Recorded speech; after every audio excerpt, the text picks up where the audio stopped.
This is a very good application question based on the chapter waves as well as mechanical properties of solids. Now, we are provided with a string of length 60 centimeter and mass 6 gram. Of course, we can easily find the linear density, which is mass per unit length. The cross-sectional area of the string is 1 millimeter square. The string is excited so that a transverse wave propagates through the string with a velocity 90 meter per second. And we have been provided with the Young's modulus of elasticity, which is the hint to solve the problem. We have to find the extension. You know that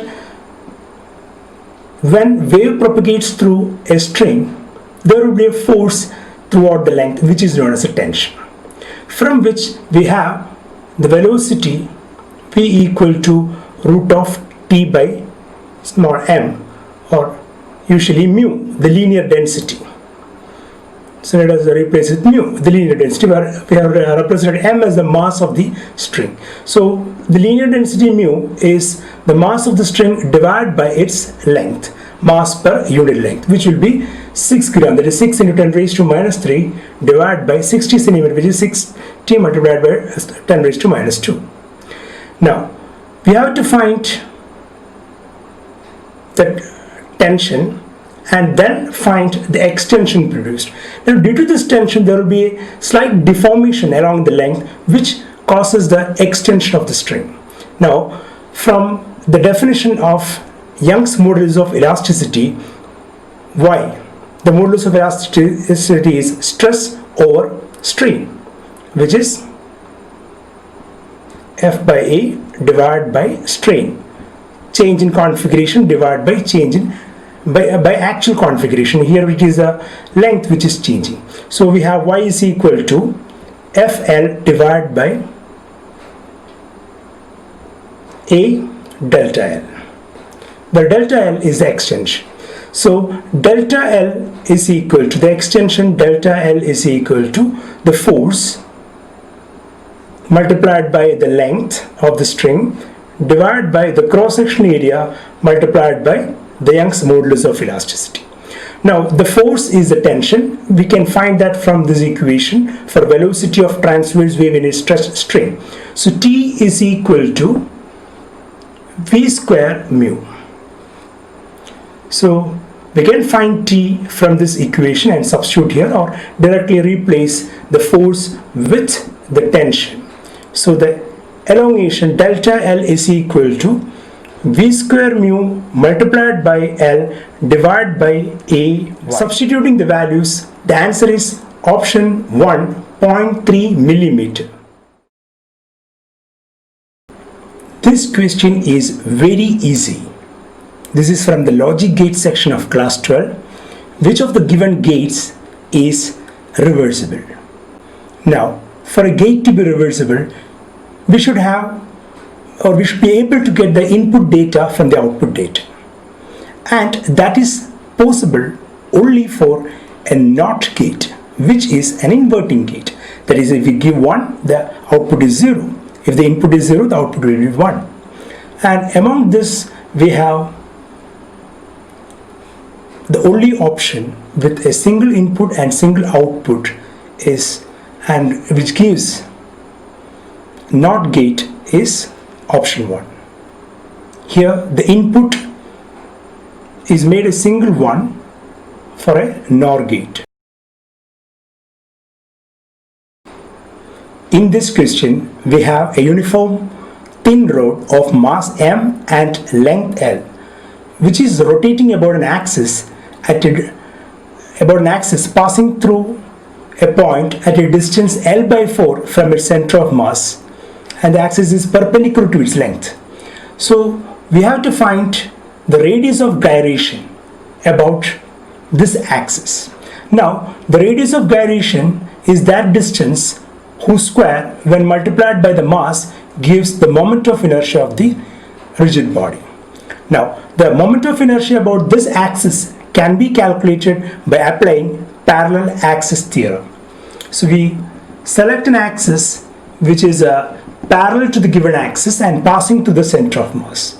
And for a uniform thin route, the moment of inertia about an axis passing through its center of mass and perpendicular to its length is ml square by 12.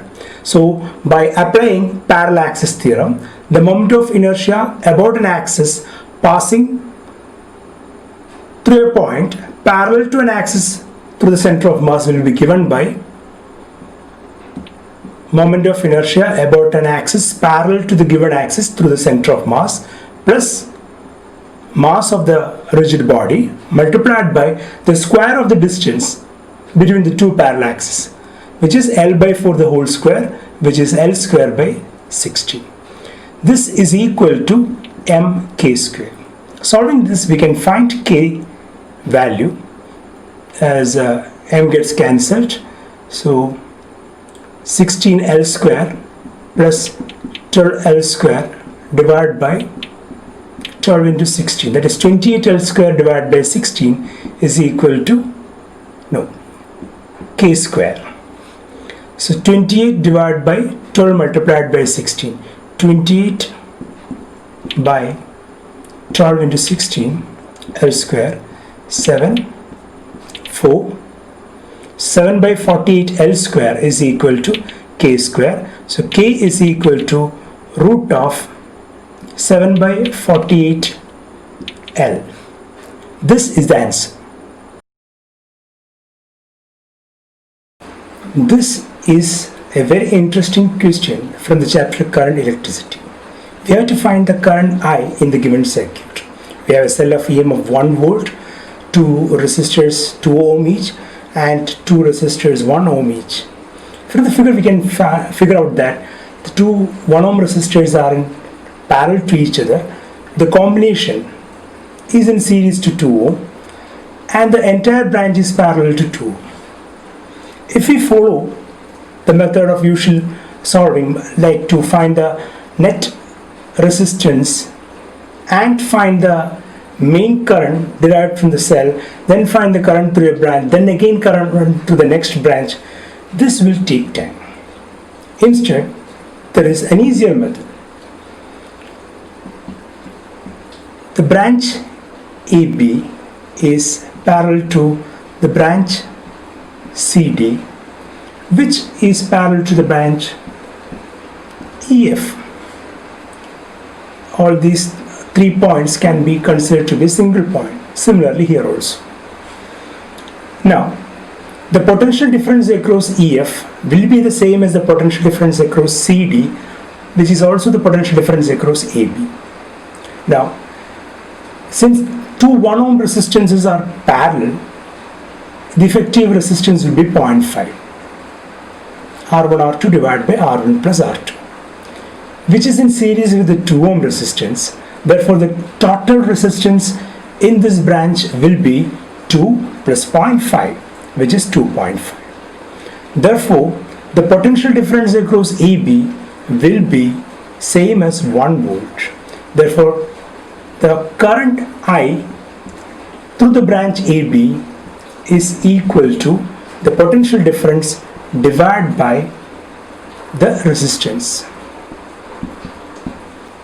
which is equal to 0.4 ampere, 1 by 2.5.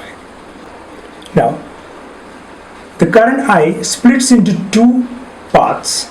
Since these two parallel branches are having equal resistance of 1 ohm each, the current will be splitting into exactly half and flowing through these two branches. That means small I will be equal to the main current I by 2 of the branch AB, which will be 0.2 ampere.